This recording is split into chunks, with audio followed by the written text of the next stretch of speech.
दादी नानी की गोल्ड ज्वेलरी को संभालना और अगली जनरेशन को ट्रांसफर करना एक खूबसूरत ट्रेडिशन है। जैसे जैसे समय बीतता है ये ज्वेलरी नई जनरेशन के लिए आगे बढ़ जाती है। इस ज्वेलरी में सिर्फ सोने की चमक नहीं होती बल्कि उसमें परिवार की कहानियां और यादें होती है, जिससे नई पीढ़ी अपने परिवार की रूट्स से जुड़ी रहे। लेकिन अब जमाना तेजी से बदल रहा है। हम बूमर्स और जेन एक्स से आगे बढ़कर मिलेनियल्स और जेन जी के एरा में पहुंच चुके हैं, जहां हर चीज में बड़ा बदलाव है। मिलेनियल्स और जेन जी के तौर तरीके, रहन सहन और पसंद, हर चीज में काफी अंतर है। अगर हम ज्वेलरी की बात कर रहे हैं तो अब यंगस्टर्स को अपनी दादी नानी के जमाने की ज्वेलरी पसंद नहीं आ रही है। उनकी चॉइस में डायमंड और कस्टमाइज्ड ज्वेलरी की डिमांड बढ़ी है। चलिए इसकी वजह भी समझ लेते हैं। पारंपरिक सोने के गहनों से न्यू एज डायमंड्स तक का बदलाव सिर्फ स्टाइल में नहीं है। दरअसल ये फाइनेंशियल प्रायोरिटीज और वेल्थ के गहरे जनरेशनल चेंज को दिखाता है। डायमंड्स भी हर गेटअप और परंपरा के साथ चलने वाली ज्वेलरी है, पर भारत में गोल्ड की ज्वेलरी का अपना अलग महत्व है। लेकिन आज के जेन जी को मॉडर्न ज्वेलरी ज्यादा पसंद आती है, जिनमें चमकते हुए डायमंड्स और मिनिमलिस्ट डिजाइन हो। इस बदलाव के पीछे की वजह क्या है, ये समझते हैं कि मिलेनियल्स और जेन जी को क्यों पसंद आ रहे हैं डायमंड्स। वॉलेटाइल होती सोने की कीमतें लॉन्ग टर्म में तो वैल्यू बढ़ाती है, लेकिन शॉर्ट टर्म में इसकी कीमतों में वॉलेटिलिटी यंग खरीदारों को पसंद नहीं आती, जो कि छोटे फाइनेंशियल गोल्स बनाते हैं।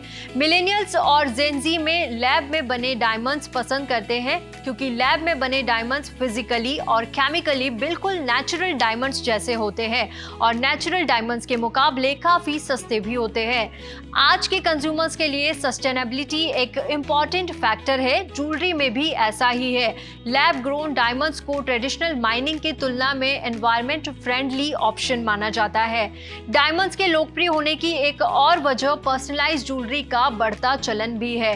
यंग कंज्यूमर्स अपनी लाइफस्टाइल और वैल्यूज के साथ मैच करने वाली डिजाइन बनवाना चाहते हैं।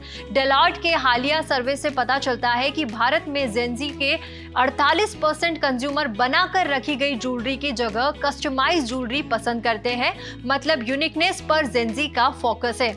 2022 में निल्सन ने एक सर्वे किया था, जिसमें 20 से 35 साल के एज ग्रुप के बीच करीब 63% भारतीय कंज्यूमर्स ने कहा था कि वो ज्वेलरी और दूसरे प्रोडक्ट्स ऐसे ब्रांड से खरीदना पसंद करते हैं जो एनवायरमेंट को लेकर जिम्मेदार हो।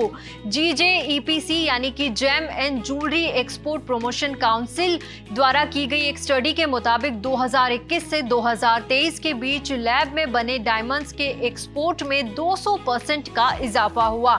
इससे इनकी बढ़ती लोकप्रियता का पता चलता है। लेकिन इसका ये मतलब नहीं है कि गोल्ड पूरी तरह से अपनी अहमियत खो रहा है। वर्ल्ड गोल्ड काउंसिल के मुताबिक दुनिया भर की डिमांड में से 25% भारत से आती है, जिसके चलते भारत दुनिया में गोल्ड के सबसे बड़े कंज्यूमर्स में से एक है। इसके अलावा सोने को एक सुरक्षित और एप्रिसिएटिंग एसेट के तौर पर देखा जाता है। भारत के कल्चरल, रीजनल और फाइनेंशियल आयामों के लिए भी इसका महत्व है। लेकिन साफ तौर पर यंग कंज्यूमर्स की प्रायोरिटीज बदल रही है। इस बदले ट्रेंड पर आपकी क्या राय है, हमें कमेंट बॉक्स में जरूर बताएं और ऐसे ही वीडियोस के लिए एनडीटीवी प्रॉफिट हिंदी को सब्सक्राइब जरूर करें।